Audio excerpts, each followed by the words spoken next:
Labas, čia Gediminas Grinečius, verslo treneris, kaip laikaisi ir šiandien noriu su tavimi pakalbėti gana svarbia tema.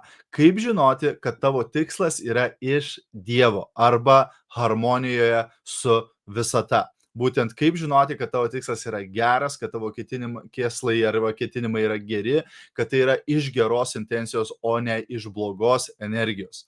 Taigi, jeigu žiūri šio video įrašą, padaryk man paslaugą, parašyk grotelės įrašas į komentarus. Jei esi naujas arba nauja, jeigu pirmą kartą žiūri vieną iš mano video, būčiau labai dėkingas, jeigu parašytum naujas arba nauja į komentarus. Norėčiau pasakyti tau labas, pasakyti tave prisijungus prie mūsų bendruomenės. Na ir žinoma, jeigu gausi šio video naudos arba manai kažkam kitam šis video galėtų būti naudingas, būčiau nepaprastai dėkingas, jeigu pasidalintum šio video ir parašytum į komentarus. Arba gali tiesiog užtaginti, pažymėti savo draugus, komandos narius komentaruose žemiau, kad jie taip pat pamatytų šį video. Taigi, pakalbėkime apie tai, kaip žinoti, kad tavo tikslas yra iš Dievo. Taip, nes kai sako, jeigu tau Dievas arba visata atsiunčia tikslą, jie užtikrins, kad tu galėtum tą tikslą realizuoti ir jį pasiekti. Taip, reiškia, jeigu tau kilo ta mintis, kilo ta idėja, atėjo tas tikslas, tai tu ir turi visus įrankius ir visus gebėjimus tai pasiekti. Bet labai geras filtras arba būdas patikrinti, ar tas tikslas tikrai yra tau skirtas, ar tas tikslas tikrai yra harmonijoje su visata, yra pasižiūrėti į keletą dalykų. Pirmas dalykas. Ar pasiekti tą tikslą, tu turėsi daryti nuodėmes, tu turėsi daryti kažką blogo, tada tas tikslas ne iš Dievo. Ar tam, kad pasiekti tą tikslą, tu turėsi meluoti kitiems žmonėms, tada tas tikslas nėra harmonijoje su visata. Ar kad pasiekti tą tikslą, tu turėsi pataikauti kažkam, bučiuoti kažkieno užpakalį, tada tai nėra iš Dievo. Ar kad pasiekti tą tikslą, tau reikės lipti per galvas ir durti žmonėms į nugaras, tada tas tikslas nėra harmonijoje su visata. Ar kad pasiektum tą tikslą, tau reikės paminti savo vertybės, savo moralus, tada tas tikslas ne iš Dievo, jis nėra harmonijoje su visata. Ir jeigu tas tikslas yra iš Dievo ir harmonijoje su visata, tau nereikės daryti visų tų dalykų, kad išlaikytum tą dalyką, kai tu jį gausi. Ar turiu tikslą pasiekti kažkokias tai pajamas, ar įsigyti kažką, ar nukeliauti ir panašiai. Jeigu tas tikslas yra būtent iš Dievo, harmonijoje su visata, tau nereikės visų tų dalykų daryti. O jeigu tau reikia tuos dalykus daryti, daryk išvadas. Gali būti, kad tas tikslas yra visai ne iš ten. Taip? Tikslas yra harmonijoje su visata, kai to tikslo pasiekimas, to tikslo realizavimas yra gerai tau, neatima iš kitų žmonių gėrio ir tai gauni per tarnavimą kitiem. Kai kuriem iš jūsų nepatiks tas žodis, aš netarnaitė, aš netarnas, aš netarnausiu niekam, taip, bet tarnavimas tai reiškia aptarnavimas, taip, reiškia per paslaugą, per servisą, per vertės davimą, taip. Nes pagalvok, jeigu tu kažkokiais kitais būdais gauni pinigus, kur tu neduodi žmogui vertės, tai tu reiškia vagi iš jo tos pinigus. Taip, vienintelis sąžiningas būdas uždirbti pinigus arba gauti kažką tai yra mainai. Taip, reiškia, aš tau duodu kažkokią tai vertę, tu už ją susimoki. Ta vertė gali būti įvairiausia. Galbūt tai produktą parduodi, galbūt tai paslaugą duodi kažkokią, galbūt tai dar ką, taip, bet žmogus turi kažką gauti vertingo, kad jisai atsidėkotų tau savo pinigais. Kitu atveju, tu iš jo tos pinigus išvilioji, tu iš jo tos pinigus atimi, jeigu tu neduodi jam jokios vertės, neduodi jokios naudos. Taip, tai turi būti gerai tau, netimti iš kitų gėrio ir tai gauni per tarnavimą kitiem. Ir suprask, nesvarbu, ką kiti daro.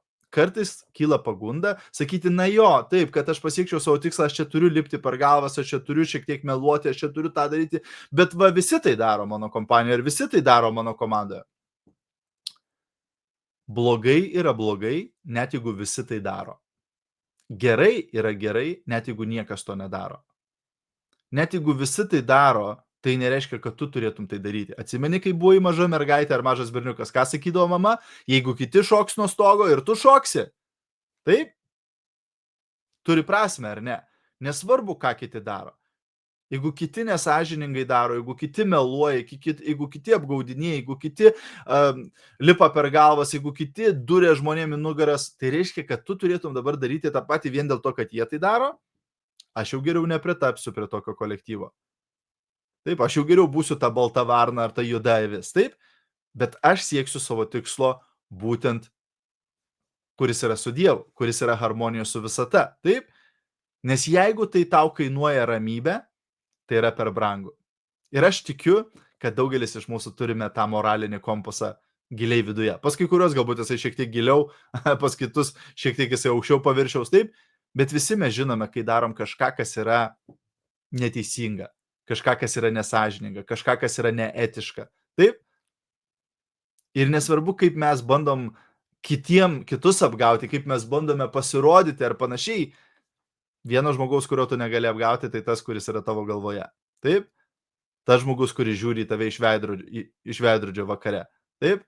Ir jeigu tu tam žmogui negali pažiūrėti į akis ir pasakyti, kad tu esi geras, sąžiningas, doras žmogus, jau tu pralaimėjai. Nesvarbu, ką kiti apie tave galvoja, nesvarbu, ką kiti apie tave sako ir kaip jie tau ploja per petį ir kaip jie sako, kokia tu šaunolė, koks tu šaunolis. Taip? Jeigu tu negali ramiai miegoti naktį, jeigu tave sąžinė graužia, tikriausiai tavo tikslas yra ne iš Dievo. Tikriausiai tavo kėslai nėra būtent harmonijos su visata. Ir kaip be būtų gaila, arba kaip be būtų gerai, nes aš tai džiaugiuosi dėl šito dalyko, kad karma yra kalė. Taip, ji visada atlygina. Reiškia, jeigu darai kažką neetiško, nesąžiningo, visą laiką tau tai sugrįš atgal. Visą laiką tau tai sugrįš atgal. Ir manęs nenustoja stebinti, kaip aš matau žmonės, kurie elgesi nesąžiningai, neetiškai, daro dalykus, kurie yra nesąžiningi, neetiški, o paskiau tie patys žmonės verkia kruvinom ašarom, kaip su jais kažkas pasielgia nesąžiningai, kaip su jais kažkas pasielgia neetiškai. Jie patys tai sukūrė. Bet kas gerai, dėl ko aš džiaugiuosi šitų dėsnių, nes jisai veikia atvirkščiai taip pat. Visata nelieka skolinga. Visata nemėgsta likti skolinga. Dėl to, jeigu tu darai gerą žmonėm, gerą, tu gyveni pagal vertybės, tu gyveni sąžiningai, tu darai viską etiškai ir padedi, ir duodi vertę, ir duodi daugiau, negu tu prašai atgal, nes geriausia daugybė yra dalyba. Ir tu duodi daugiau, negu tu prižadėjai, tu perteklių duodi.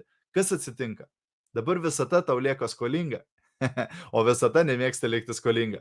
Ir jinai ras būdų tada, kaip tau atlyginti. Ras būdų, kaip tave apdovanoti. Ras būdų, kaip padaryti, kad tau būtų gerai. Dėl to laikas, aš šiaip apie religiją labai daug nesidalinu ir panašiai. Taip, bet atsimenu, su vienu vyru kalbėjau ir jis sako, aš nesuprantu tos religijos, čia klaupkis tokis, čia žegnokis, čia tą daryk, čia per daug visokių tai ceremonijų ir panašiai. Ir sakau, ei, ne tame esmė. Žinai, kur esmė?